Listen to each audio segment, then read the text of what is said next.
ನಾವು ಹೇಳ್ತಾ ಇದ್ವಿ ನಿಮಗೆ ಮತ್ತೊಂದು ಹಂತವನ್ನ ನಿಶ್ಚಿತವಾಗಿ ಇರಾನ್ ಮತ್ತು ಇಸ್ರೇಲ್ನ ಕಾಳಗ ತಲುಪಿ ಆಗಿದೆ ಅಂತ ಹೇಳಿ. ಅಮೆರಿಕ ಇಲ್ಲಿ ತನಕ ತನ್ನ ಪ್ರಾಕ್ಸಿನೆಸ್ ಅನ್ನು ಮಾತ್ರ ತೋರಿಸ್ತಾ ಇತ್ತು ಇಸ್ರೇಲ್ಗೆ ಸಪೋರ್ಟ್ ಮಾಡೋದ್ರ ಮೂಲಕ. ಬಟ್ ಈಗ ಡೈರೆಕ್ಟ್ ಆಗಿ ವರ್ಚುವಲಿ ಅವ್ರು ಹೇಳ್ಕೊಂಡಿದ್ದಾರೆ ನಾವು ಯುದ್ಧಕ್ಕೆ ಇಳಿತಾ ಇದ್ದೀವಿ ಅಂತ. ಇಸ್ರೇಲ್ ಬೆನ್ನಿಗೆ ನಿಲ್ಲೋ ಕೆಲಸವನ್ನ ಡೊನಾಲ್ಡ್ ಟ್ರಂಪ್ ಮಾಡಿದ್ದಾರೆ.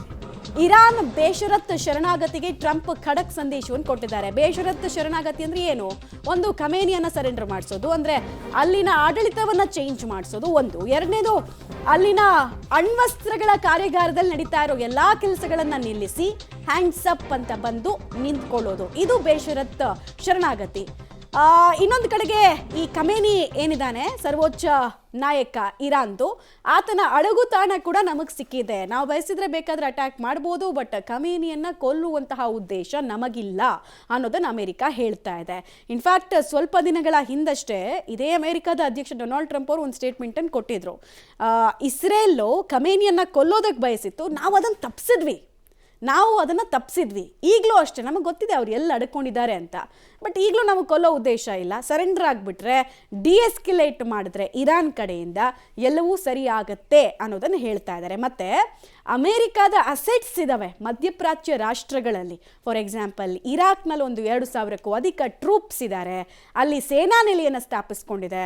ಇರಾನ್ನ ಸುತ್ತುವರೆದು ಅಮೆರಿಕಾದ ಅಸೆಟ್ಸ್ನ ಆಕ್ಟಿವ್ ಮಾಡಿಕೊಂಡಿದೆ ಅಮೆರಿಕ. ಅದರ ಅರ್ಥ ದೀರ್ಘಕಾಲದ ಯುದ್ಧಕ್ಕೆ ನಾವು ತಯಾರಿದ್ದೀವಿ ಅನ್ನೋ ಸಂದೇಶವನ್ನು ನೇರವಾಗಿ ಇರಾನ್ಗೆ ಕೊಟ್ಟಿದ್ದಾರೆ. ಹಾಗೂ ಇಸ್ರೇಲ್ ಎಷ್ಟೇ ಶಕ್ತಿಯುತವಾಗಿದ್ರೂ ಅಮೆರಿಕದ ಸಪೋರ್ಟ್ ಸಿಕ್ಕಿದ್ರೆ ಮಾತ್ರ ಅಣ್ವಸ್ತ್ರ ತಾಣಗಳ ಮೇಲೆ ಇಸ್ರೇಲ್ ಅಟ್ಯಾಕ್ ಮಾಡೋದಕ್ಕೆ ಸಾಧ್ಯ ಇದೆ. ರೈಟ್, ಡೀಟೇಲ್ಸ್ ಕೊಡ್ತಾರೆ. ನೇರ ಸಂಪರ್ಕದಲ್ಲಿ ಜಾಯ್ನ್ ಆಗ್ತಾ ಇದ್ದಾರೆ ಶಬೀರ್.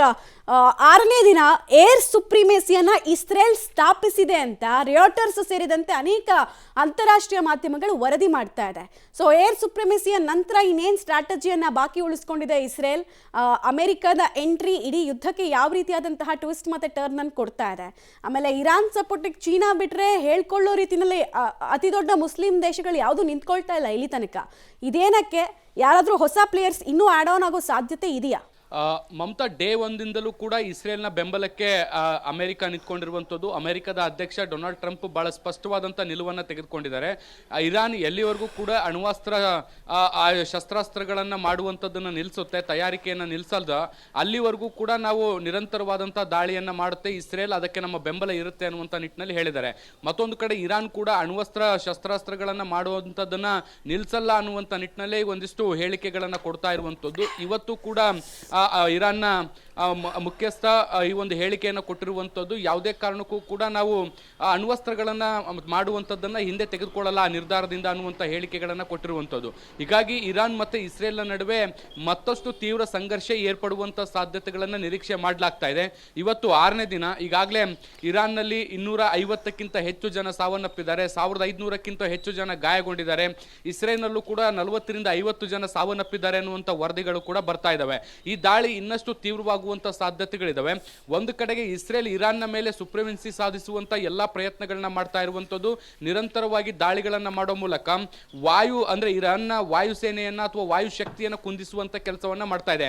ಮುಖ್ಯವಾಗಿ ಇರಾನ್ನಲ್ಲಿರುವಂತಹ ಫೈಟರ್ ಜೆಟ್ಗಳನ್ನ ಉಡಾಯಿಸುವಂತ ಕೆಲಸಗಳಾಗ್ತಾ ಇರುವಂತದ್ದು, ಅಲ್ಲಿರುವಂತಹ ವಾಯು ನೆಲೆಗಳನ್ನ ಧ್ವಂಸಗೊಳಿಸುವಂತ ಕೆಲಸಗಳಾಗ್ತಾ ಇರುವಂತದ್ದು. ಅಂದ್ರೆ ಇಸ್ರೇಲ್ನ ಮೇಲೆ ಯಾವುದೇ ಕಾರಣಕ್ಕೂ ಕೂಡ ವಾಯು ದಾಳಿಗಳನ್ನು ಮಾಡಲಿಕ್ಕೆ ಸಾಧ್ಯ ಆಗಬಾರದು. ಆ ರೀತಿಯಾದಂತಹ ಪರಿಸ್ಥಿತಿಗೆ ಇರಾನ್ ಅನ್ನ ತಂದಿಡುವಂತ ಕೆಲಸವನ್ನ ಈಗ ಇಸ್ರೇಲ್ ಮಾಡ್ತಾ ಇದೆ. ಇದರ ಜೊತೆಗೆ ಮುಖ್ಯವಾಗಿ ಏನು ಪ್ರಮುಖ ಸೇನಾ ಮುಖ್ಯಸ್ಥರುಗಳೇನಿದ್ರು ಅಥವಾ ಇರಾನ್ನ ಅಧ್ಯಕ್ಷರಿಗೆ ಸಲಹೆಗಳನ್ನ ಕೊಡಲಿಕ್ಕೆ ಒಂದಿಷ್ಟು ಜನಗಳೇನಿದ್ರು, 15ರಿಂದ 20 ಜನರ ಒಂದು ಟೀಮ್ ಇತ್ತು. ಈ ಟೀಮ್ನಲ್ಲಿ 4ರಿಂದ 5 ಜನರನ್ನ ಪ್ರಮುಖ ವ್ಯಕ್ತಿಗಳನ್ನ ಈಗಾಗಲೇ ಇಸ್ರೇಲ್ ಒಡೆದು ಹಾಕಿರುವಂಥದ್ದು. ಅಲ್ಲಿಗೆ ಆ ಮಿಲಿಟರಿ ಶಕ್ತಿಯನ್ನು ಕುಂದಿಸುವಂಥ ಕೆಲಸವನ್ನು ಕೂಡ ಈಗ ಇಸ್ರೇಲ್ ಮಾಡಿರುವಂಥದ್ದು. ಹೀಗಾಗಿ ಒಂದು ಹಂತದಲ್ಲಿ ಸೋಲುವ ಭೀತಿಯಲ್ಲಿ ಇರಾನ್ ಇರುವಂಥದ್ದು. ಯಾವ ದೇಶದ ಬೆಂಬಲವೂ ಕೂಡ ಈವರೆಗೂ ಸಿಕ್ಕಿಲ್ಲ. ಈ ನಡುವೆ ಅಮೆರಿಕದ ಅಧ್ಯಕ್ಷ ಡೊನಾಲ್ಡ್ ಟ್ರಂಪ್ ಮತ್ತೊಂದು ಹೇಳಿಕೆಯನ್ನು ಕೊಟ್ಟಿರುವಂಥದ್ದು. ಅದೇನು ಅಂದ್ರೆ ಇರಾನ್ನ ಅಧ್ಯಕ್ಷರು ಎಲ್ಲಿದ್ದಾರೆ, ಎಲ್ಲಿ ಅಡಗಿ ಕುಳಿತಿದ್ದಾರೆ ಅನ್ನುವಂಥದ್ದು ನಮಗೆ ಗೊತ್ತಿದೆ. ಆದ್ರೆ ಅವರನ್ನ ಹುಡುಕಿ ಹೊರತೆಗೆಯುವಂತ ಕೆಲಸವನ್ನ ನಾವು ಮಾಡಲ್ಲ. ಆದ್ರೆ ಅವರೇ ಅನ್ಕಂಡೀಷನಲ್ ಆಗಿ ಬಂದು ತಪ್ಪೊಪ್ಕೋಬೇಕು, ಕ್ಷಮೆಯಾಚಿಸಬೇಕು ಅನ್ನುವಂಥ ನಿಟ್ಟಿನಲ್ಲಿ ಒಂದು ಎಚ್ಚರಿಕೆಯನ್ನು ಕೂಡ ಕೊಟ್ಟಿದ್ದಾರೆ. ಈ ಎಚ್ಚರಿಕೆಗೆ ಇರಾನ್ ಅಧ್ಯಕ್ಷರು ಹೇಗೆ ಬಗ್ತಾರಾ ಇಲ್ವಾ ಅನ್ನುವಂಥದ್ದು ಇನ್ನಷ್ಟೇ ಕಾದ್ ನೋಡ್ಬೇಕು. ಈಗ ಸದ್ಯಕ್ಕೆ ಇರಾನ್ಗೆ ಚೀನಾ ಒಂದನ್ನು ಹೊರತುಪಡಿಸಿದ್ರೆ ಇನ್ಯಾವ ದೇಶಗಳ ಬೆಂಬಲವೂ ಕೂಡ ಅಧಿಕೃತವಾಗಿ ಬಂದಿಲ್ಲ. ಆದ್ರೆ ತೆರೆಮರೆಯಲ್ಲಿ ಸೌದಿ, ಒಮನ್ನ ಜೊತೆಗೆ ಮಾತುಕತೆಯನ್ನು ನಡೆಸುವಂತ ಮಾಡುವಂತ ಕೆಲಸವನ್ನ ಇರಾನ್ ಮಾಡ್ತಾ ಇರುವಂತದ್ದು, ಅಮೆರಿಕದ ಮೇಲೆ ಒತ್ತಡವನ್ನ ಹಾಕುವಂತ ಪ್ರಯತ್ನಗಳು ನಡೀತಾ ಇದಾವೆ. ಆದ್ರೆ ಇದು ಯಶಸ್ವಿ ಆಗಿಲ್ಲ ಅನ್ನುವಂತ ಮಾಹಿತಿಗಳು ಕೂಡ ಈಗ ಸಿಗ್ತಾ ಇರುವಂತದ್ದು. ಹೀಗಾಗಿ ಒಂದು ಹಂತದಲ್ಲಿ ಇರಾನ್ ಇಕ್ಕಟ್ಟಿಗೆ ಸಿಲುಕೊಳ್ಳುವಂತ ಸಾಧ್ಯತೆಗಳು ಮುಂದಿನ ದಿನಗಳಲ್ಲಿ ಕಾಣಿಸ್ತಾ ಇದೆ. ಮಮತಾ.